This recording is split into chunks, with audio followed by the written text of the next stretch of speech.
عقلیں اتنی ماری گئی ہیں کہ پیارے نبی صلی اللہ علیہ وسلم کی نعلین، آپ کی جوتی کا نقش لے کے، پہلی بات تو نبی کی نعلین کا نقش پیارے نبی صلی اللہ علیہ وسلم کی کسی حدیث سے ثابت نہیں ہے. ہم کہتے ہیں 1 منٹ کے لیے بات مان لی کہ واقعی یہ پیارے نبی کی نعلین کا نقش ہے. اس نعلین کے نقش پہ اللہ محمد لکھا جاتا ہے یا نہیں؟ نعلین کے اندر اللہ محمد لکھا جاتا ہے یا نہیں؟ بسم اللہ لکھی جاتی ہے یا نہیں؟ الصلاۃ والسلام علیک یا رسول اللہ لکھا جاتا ہے یا نہیں؟ پیارے نبی کی جوتی پہ پیارے نبی کا نام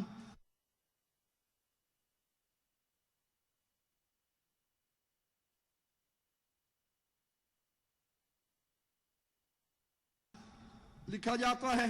اور کیوں نہ لکھے؟ قادری صاحب سے کسی نے سوال کیا، قادری صاحب نعلین کے اوپر یہ لکھنا، کہا کوئی حرج نہیں ہے، لکھا جا سکتا ہے. نالے پاک پر محمد لکھا ہوا ہے تو اس میں کوئی شرعن حرج نہیں ہے.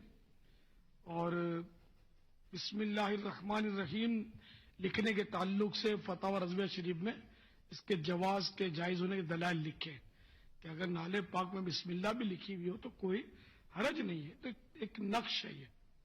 اور جیسے بزرگوں نے کتابوں میں، پرانے بزرگوں میں کتابوں میں نالے پاک کے نقش ڈالے کہ ایسا نقش تک ایک نالے پاک کا نقش نہیں ہے، مختلف نالین کا نقش ہے. ایک ہی طرح کی نالے پاک زندگی بھر آپ نے صلی اللہ تعالی علیہ وآلہ وسلم اپنے قدموں سے لگائی ہو، یہ نہیں ہے، مختلف ہیں نقشے.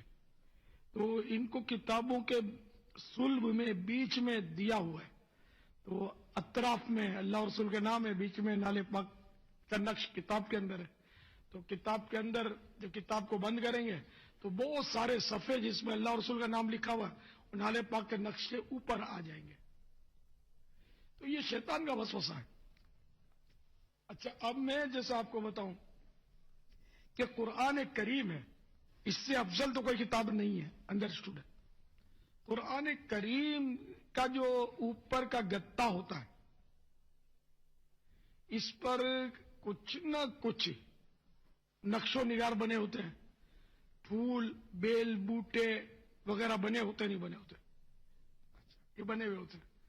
اب یہ بتائیے کہ ایک عام پودا ہے، اس کے پھول کا نقش بنایا، یہ فضیلت والا ہے یا پیارے محبوب صلی اللہ تعالی علیہ وآلہ وسلم کی نالے پاک یعنی جوتی مبارک کا نقش فضیلت والا ہے؟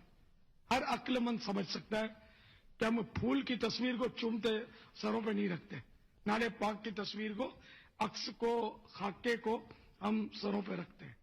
اور ہم کہتے بھی ہیں جو سر پہ رکھنے کو مل جائے نالے پاک کے حضور تو پھر کہیں گے کہ ہاں تاجدار ہم بھی ہیں. یہاں اوریجنل نال کے بارے میں غالباً تخیل ہے. تو یہ نقش مبارک جو ہے تصویر نالے پاک کی، یہ ظاہر ہے کہ مطلب پھول اور بیل بوٹوں سے تو افضل ہے ہی ہے. تو جب یہ قرآن کریم پر بنائی جا سکتی ہے تو نالے پاک اگر کسی نے بنا دی تو اس پر کیا حکم شرعی لگے گا؟ اگرچہ نہ بنائی جائے اس لیے کہ پھر لوگوں میں ایک بحث کا دروازہ کھلے گا، ورنہ شرعن تو اس پر کوئی حکم تو نہیں لگے گا نا. اچھا، سرکار صلی اللہ تعالی علیہ وآلہ وسلم کے قدم مبارک کا تلوہ، جس میں متغر کا جو قدم مبارک ہے اس کا جو تلوہ ہے، گوشت شریف کا جو تلوہ، جیسے پاؤں کے تلوے آپ کے ہمارے ہوتے ہیں، تو تلوہ یہ یقیناً کائنات کی ہر شے سے فضیلت والا ہے. ہر ایک مولانا حسن رضا خان حسن علیہ رحمت اللہ فرماتے ہیں کہ آسماں گر تیرے تلووں کا نظارہ کرتا، روز ایک چاند تصدق میں اتارا کرتا. تو ایسا مبارک تلوہ، اس تلوے سے بھی تو نالے پاک بوسے لیتی تھی، لپٹتی تھی جوتی مبارک. تو ایسی فضیلت والے حصے پر ایک عام سادہ چمڑے کی جوتی کی یہ جرت کہ یہ لپٹتی تھی تو سرکار صلی اللہ تعالی علیہ وآلہ وسلم اس کو اجازت دیتے تھے، لپٹا لیتے تھے، اپنے قدم چومنے کی اجازت مرحمت فرماتے تھے، ہے نا؟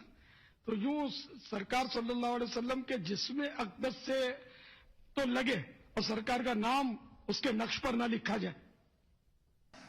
ہم کہتے ہیں پھر آج سے ایک جوتی لے لو جو قادری صاحب کے قدموں میں ہے اور اس پہ قادری صاحب کی تصویر بنا کے لگا دو ساری دنیا میں۔